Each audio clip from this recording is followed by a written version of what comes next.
Okay, good evening, everybody. I'd like to call the meeting to order. Sean Callan is absent. Julie Chetney. Here.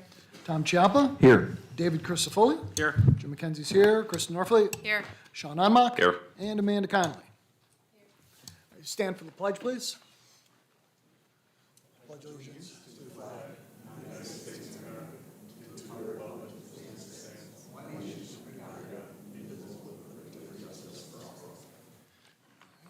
Moving us along today. Okay, so there's nobody signed up for the floor to the public, so we're to the acknowledgements with Julie.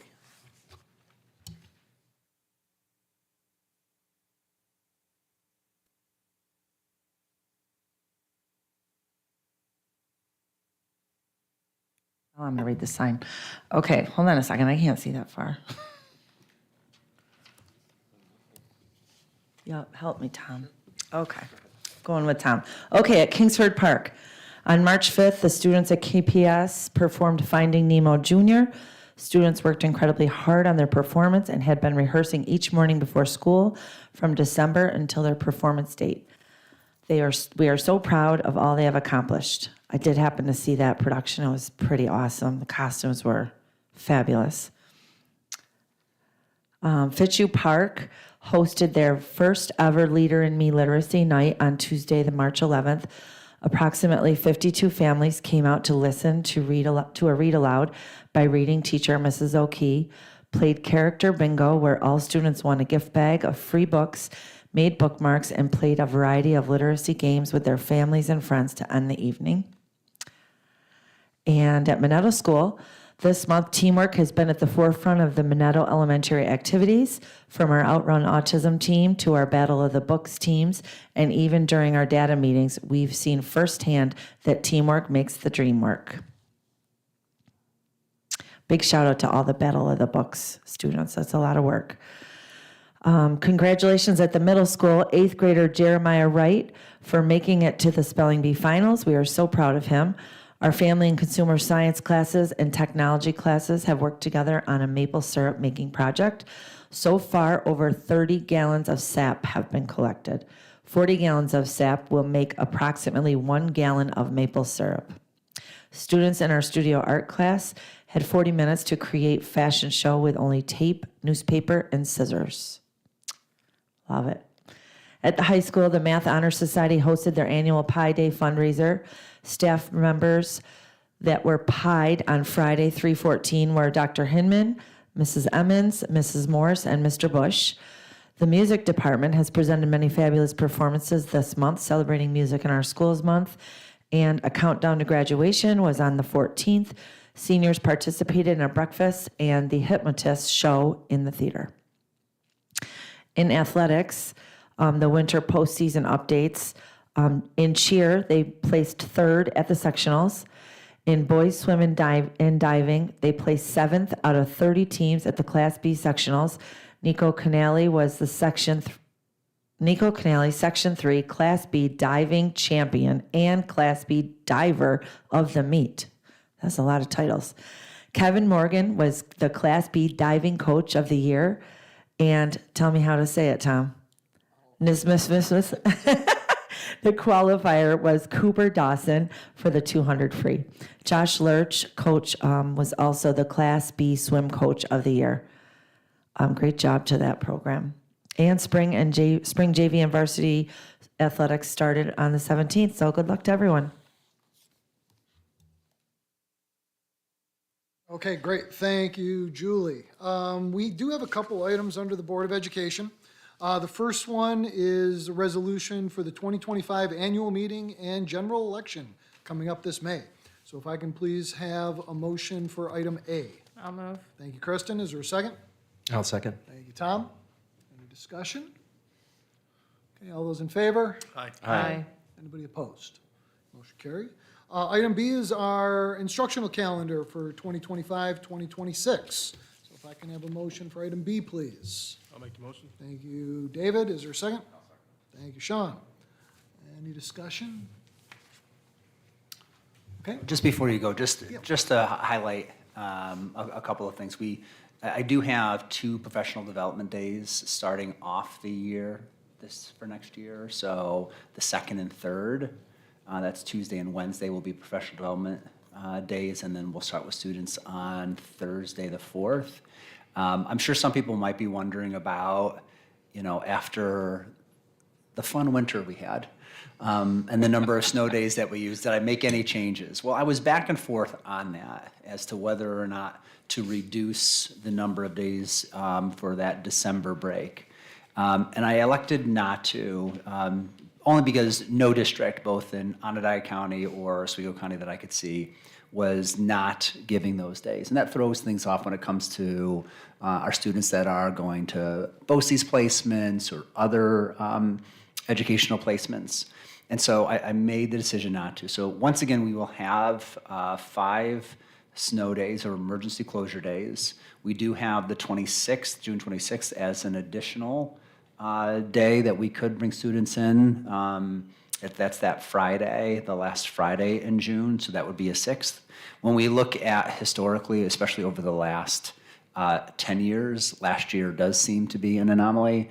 If we have another one like we had last year, well, then we will absolutely be making some changes as to how we approach it. But that's just the rationale as to why I didn't make any shifts for next year this time. Okay, great, thank you, Dr. Kilmer. Any other discussion on the calendar, item B? Okay, all those in favor? Aye. Is anybody opposed? Okay, motion carries. Next on the agenda is the superintendent's report. Dr. Kilmer. Okay, I'm going to actually invite Mr. Colucci up.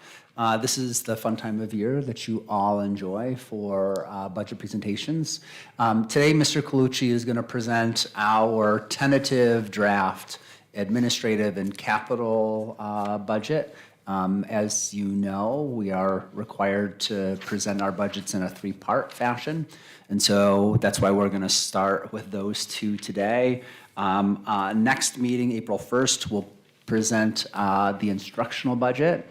And then on April 22nd meeting, that will be budget adoption, okay?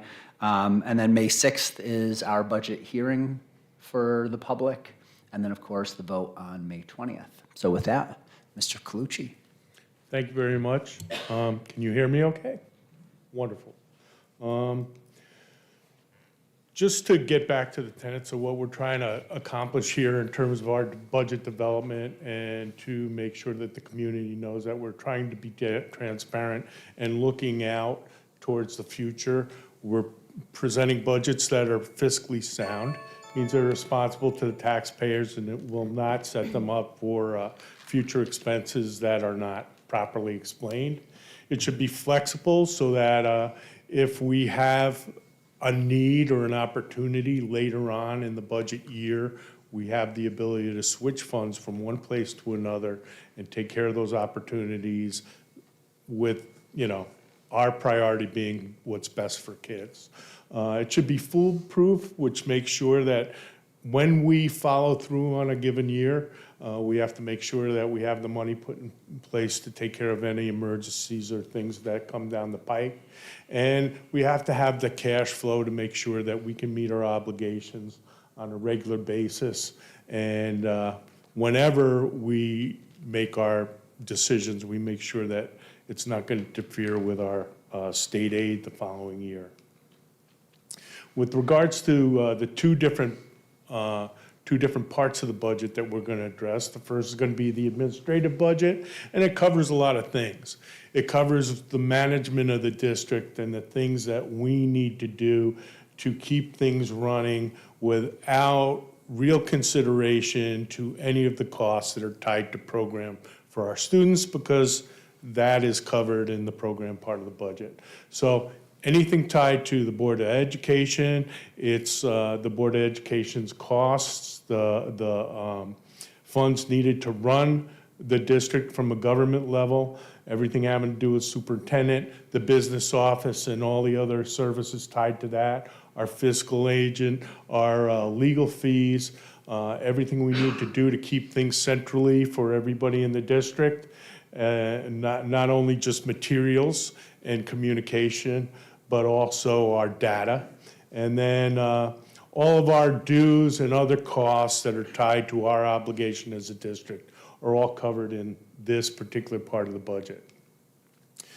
Here's a little snapshot over the last really 2 years, considering this current year as one of them, and then what we're proposing.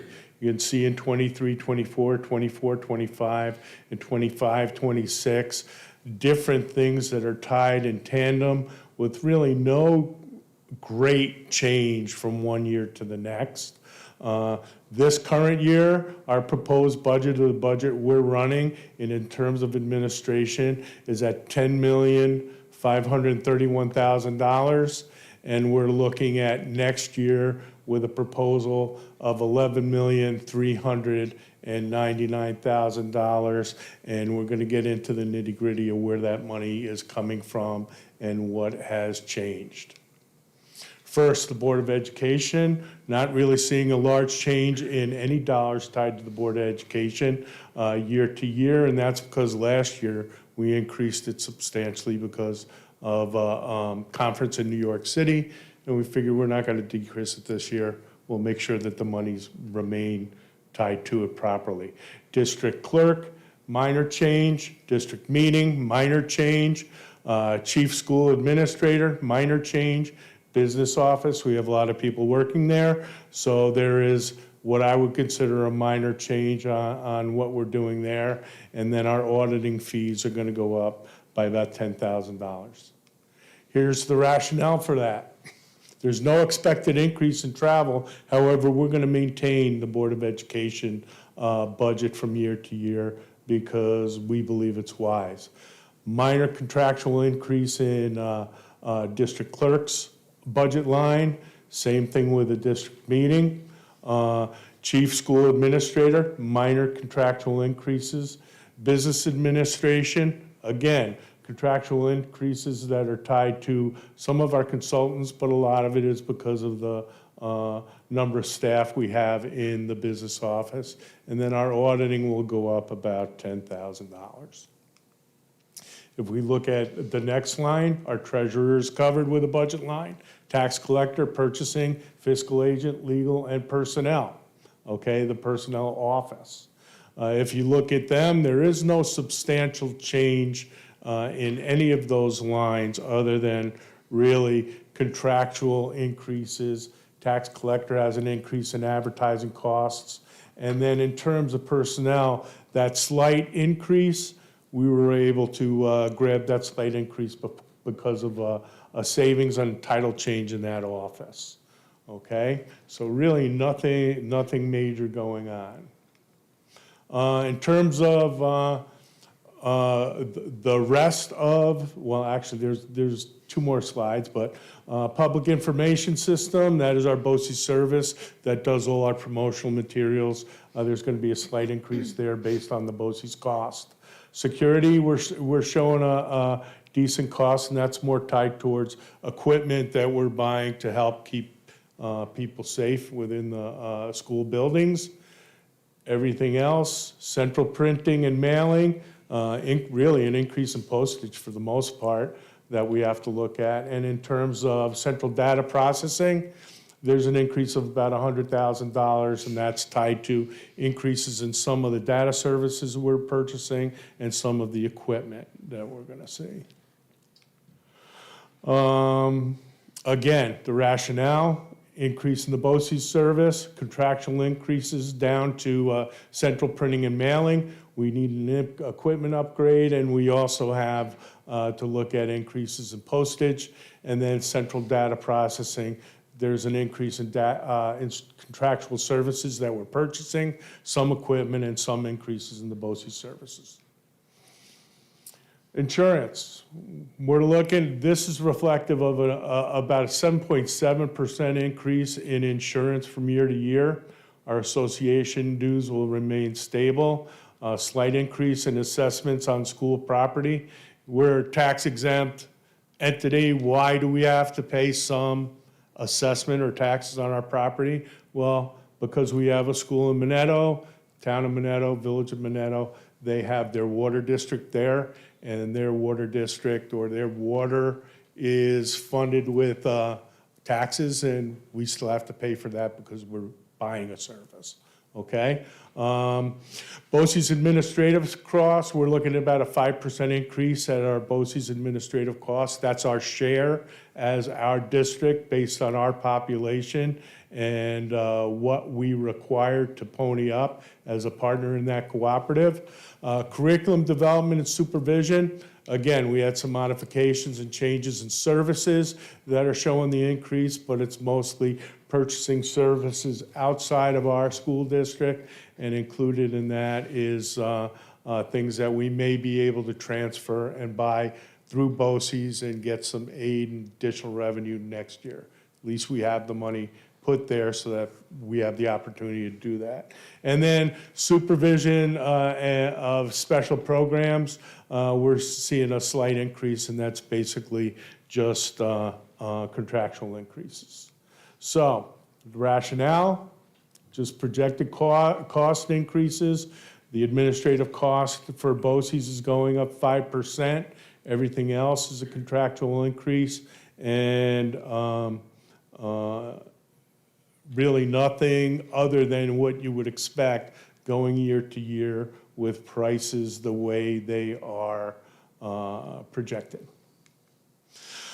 Last for supervision is we have supervision of regular schools. That's basically all of the supervision principals, the district leaders, and clerical staff in the schools, along with some other things tied to it. And supervision of regular schools is going to show us a savings this year, and that's basically due to retirement that happened earlier this year, that we will be able to show some reductions next year. And then in-service training is something that we continue. Hey, we're here for success and opportunity for all kids, but at the same time, everybody tied to the organization. So that's, for the most part, tied to in-service training for our teachers and administrative staff. So if you look at it, we did have a decrease in administrative and clerical salaries based on some retirements that are projected as we move forward. And then in-service training is going to show us a change, but it's basically part-time professional costs, things that we have to pay for people to either provide training or take training, okay? It's more a salary cost than anything. So that's the administrative budget. Any questions on that? Nobody's yawning yet. Pete, I think on the second slide, Yeah. under equipment, it went from 6073 to 188. What was that increase for? I might have dismissed it. Okay. The increases in equipment had to do with things that we need for data and processing, computers and servers and things like that. And also, we had a good bump. Most of the bump that was in security was based on purchasing more equipment for the security detail. We bought some things this year. We're gonna buy some more next year for some of the elementary schools. Does that answer your question? Yes, thank you. All right, great. Okay, any other questions on the administrative budget? Along the lines of security, so there's some equipment costs in there. There's the SRO program, our partnership with Oswego City. Is it Maintain. any of our other security personnel in there? Or is it- Yes. Okay. So it's, All of the security, people might think that when you look at our team, our overall team, I heard a little, our hall monitors and school monitors are not covered in that line. They're more covered in the school line because they deal day-to-day with students and can be redeployed to provide help to individual students throughout the day, okay?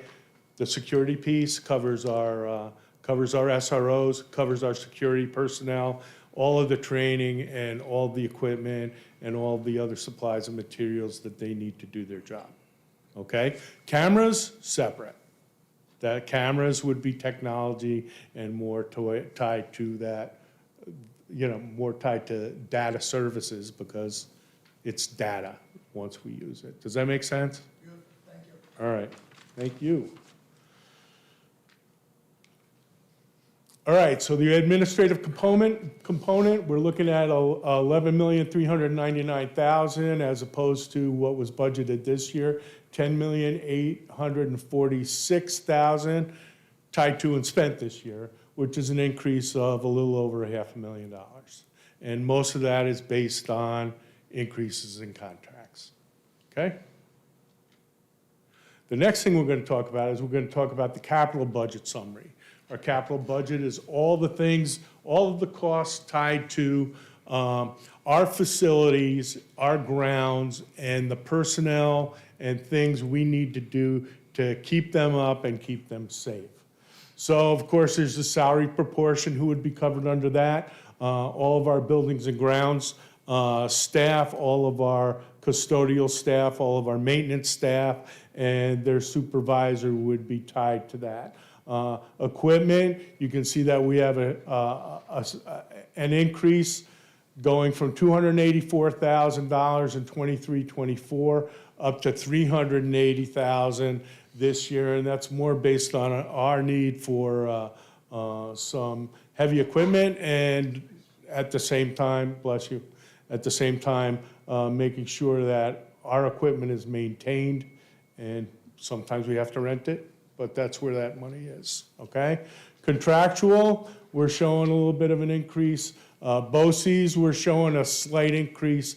Supplies, we're showing a slight increase this year. Debt service, we're showing a slight decrease this year based on the fact that our band payment changed a little bit. Our total for the capital budget summary is $17,250,000 this year as opposed to $17,328,000 last year. Some people would say, why is debt service tied to the capital budget?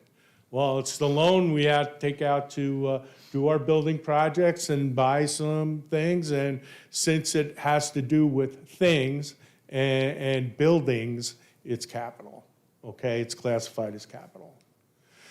If you're to look at the overall capital budget in terms of salaries, we're looking at an increase of $211,000, and that's basically just contractual increases and the need for overtime, considering we've snuck by a little bit the past couple of years, but this year it got really tight, so we want to make sure that there's some money in there. In terms of equipment, we're looking to purchase we're looking to purchase a loader this year, and buying that loader, we need an additional $64,000 more than what was budgeted to cover that overall cost. Our contractual has to do with all of the maintenance agreements and all the contractual agreements we have to maintain our systems. At this point, we're looking at about a $306,000 increase next year for that. Minor increase in BOCES services. And whenever we have to buy a contractual service, we always try to see if we can buy it through BOCES as part of a COSER in order to possibly get some aid back the following year. So that could be potentially one of the things that we shift as next year comes by. In terms of supplies, minor increase. Our debt service, you can see the minor not a minor change, a $690,000 change in our band payment. So the difference from one year to the next is showing us a savings of about $78,310 with the final tally projected for next year at $17,250,000. Any questions on the capital? Hey, for somebody who might not know, what's a band payment? What's a band payment? Okay, so when you do a building project, okay, you got to pull some money together to do a building project. And you have to have a lender out there say, hey, here's your money, this is a good thing. A band payment, band stands for bond anticipation note. So what it means is a bank will give you money, okay, loan you money based on the fact that when your whole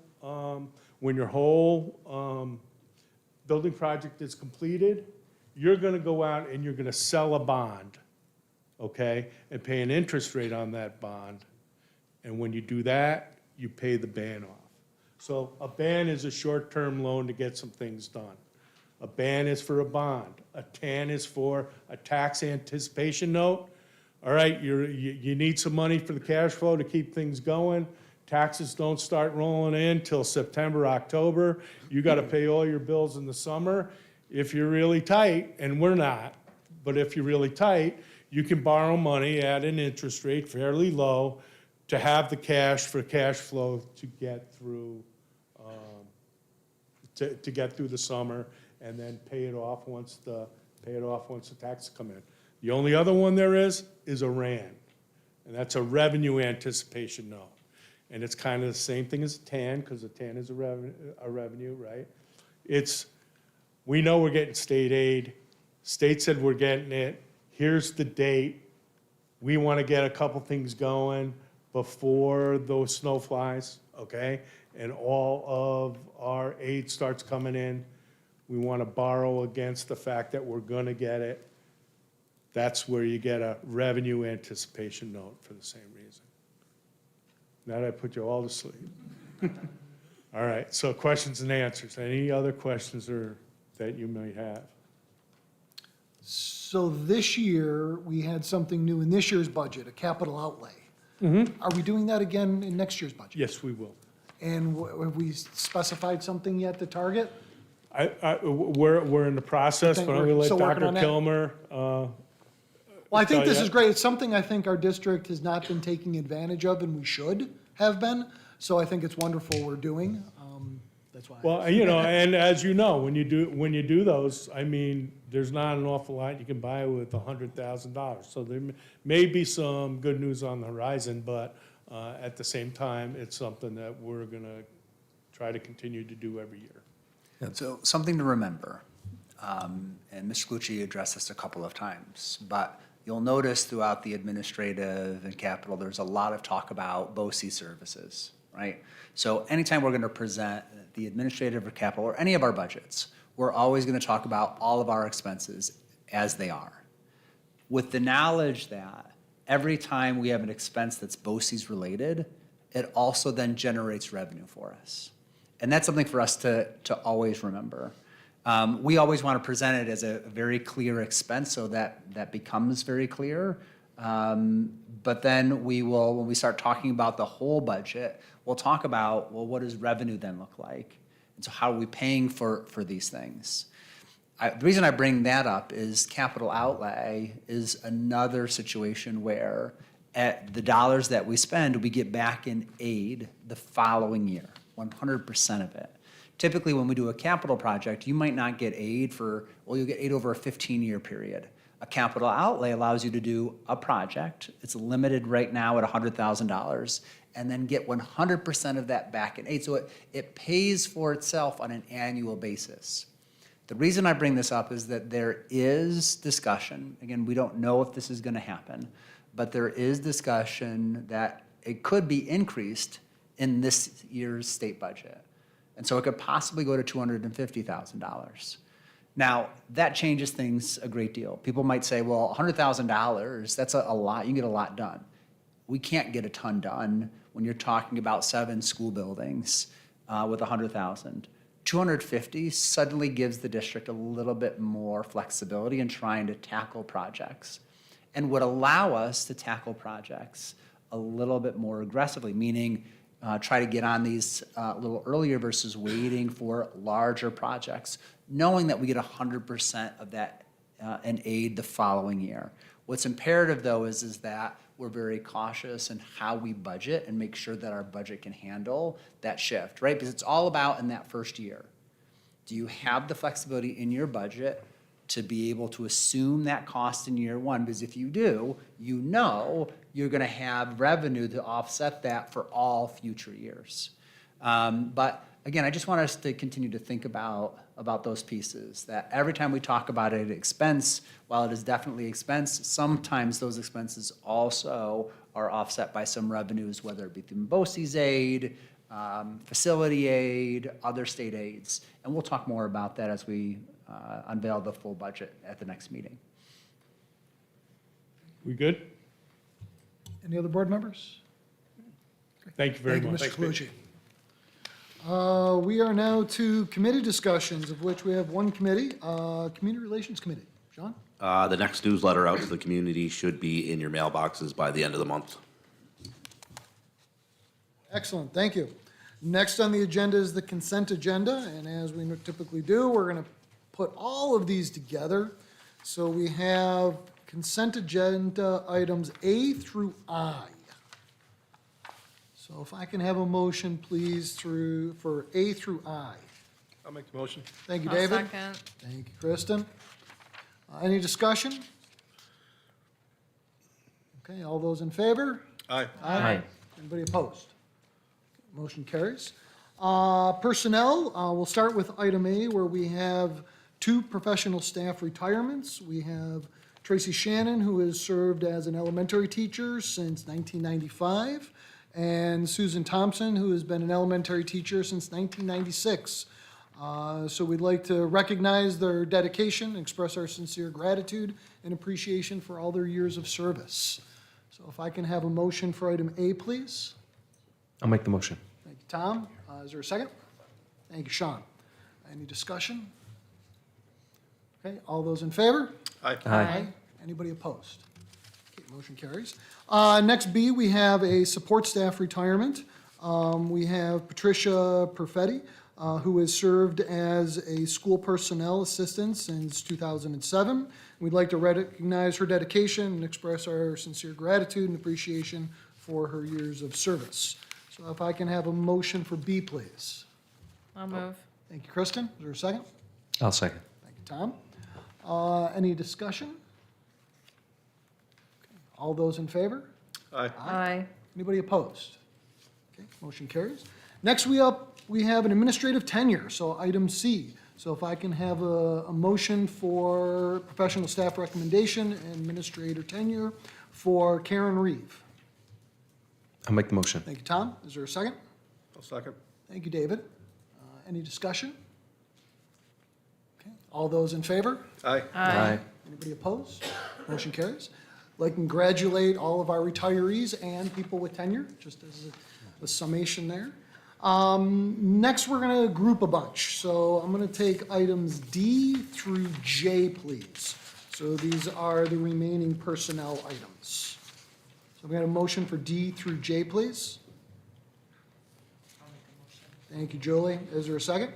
I'll second. Thank you, Tom. Any discussion? Okay. All those in favor? Aye. Aye. Anybody opposed? Okay, motion carries. I will just say as a follow-up, thank you for everybody who's gotten together our fall sports. The fact that we're doing it this early, again, is something we have not done in my time really on the board until starting last year a bit, and this is great. Yeah, so thank you to everybody. Okay, next up, we're going to have a few items for finance. So I'm going to group items A through C, please. If I can have a motion. I'll make a motion. Thank you, Julie. Is there a second? I'll second. Thank you, Kristen. Any discussion on items A through C? Okay, having heard none, all those in favor? Aye. Aye. Is there anybody opposed? Okay, motion carries. All right, we're going to have a bunch of singlets here so we can get some stuff on the vote in May. So we're going to start with item D, which is the secret resolution for Type 2 vehicles, 2025. So if I can get a motion, please. I'll make the motion. Thank you, Tom. Is there a second? I'll second. Thank you, David. Is there any discussion on item D? Okay, all those in favor? Aye. Is there anybody opposed? Motion carries. Which sets up item E. This is the bond resolution for transportation vehicles dated March 18th, 2025. If I can have a motion, please. I'll make a motion. Thank you, Julie. Is there a second? I'll second. Thank you, Tom. Is there any discussion? Okay, this requires a roll call vote, so we'll start with Julie Chetney Yes. and Tom Chiappa. Yes. David Crisafulli. Yes. Jim McKenzie, yes. Kristen Norfleet. Yes. And Sean Onmock. Yes. Wonderful. Passes unanimously. And that's followed up by item F, which is the resolution approving the proposition we just passed, the vehicles dated March 18th, 2025. So if I can have a motion for item F, please. I'll move. Thank you, Kristen. Is there a second? I'll second. Thank you, Tom. Any discussion? Do we want to take an opportunity just to present to the public again how we're reimbursed on the bus purchases? It's always something I think that needs to be pressed out to the public so they understand that. We will could. absolutely, at the next meeting, We'll do that. we'll talk about each of the propositions, and then, just like last year, I'll try to outline exactly what that looks like. So again, while we might bond for almost $2 million, really the way it works with our transportation aid plus the trade-in value that we get, it's almost a wash. But I'll provide some very detailed numbers for you at the next meeting. Thank you. Wonderful. Anybody else on item F? Okay, having heard none, all those in favor? Aye. Aye. Is there anybody opposed? Okay, motion carries. Next up, we have our student representative, Amanda. I just have a few things. I just wanted to talk about the countdown to graduation thing that we had at the high school. It was a really great event, and thank you to everyone who helped put that on, especially our senior class advisor, Mrs. Gills. And along with that, the senior class was wondering about the class trip. They said that they were going to talk about that at this meeting, and I wasn't really sure if you had any update. We don't have an update yet, but I promised Mrs. Gill that I would have an update for her by the end of the week. Okay, thank you. You bet. Okay, thank you, Amanda. Items from the board. Any board members have anything? I do. Kristen? I just want to congratulate all our district musicians on a great month for music in our schools. But I also wanted to talk about, on 2 Saturdays ago, was the Festival of Winds concert when there was a guest conductor who is a retired band director from New Hartford. In addition to thanking him for coming and thanking the Band Parents Association who helps facilitate that, I wanted to share how impressed he was with our district. And he talked about a bunch of things, not just that we have great students and that we have a great music program and that we have incredible teachers working in the music department, but he talked about Matt Bach's TV program. He talked about TJ Bandla's training of students to be a tech crew.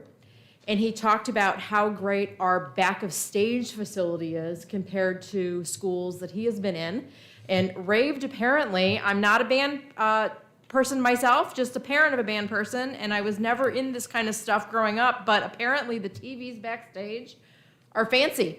And he was talking about how great they were and how he just loved our whole backstage environment and how it helped facilitate such a great program. So I know that when a lot of us are with our kids or supporting children that we know and are in other schools, we sometimes see things and we wish that maybe we had that here.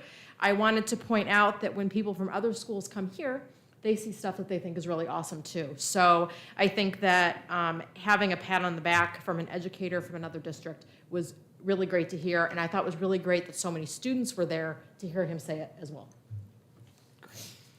Wonderful. Thank you, Kristen. Any other board members? Okay. There is a need for an executive session this evening for the medical, financial, credit, or employment history of a particular person or corporation, and there will not be a need for a vote afterwards. So if I can have a motion to move to executive, please? I'll make it. Thank you, David. Is there a second? I'll second. Thank you, Tom. All those in favor? Aye. Aye. Is anybody opposed? Motion carries. Have a great evening, everybody. Thank you.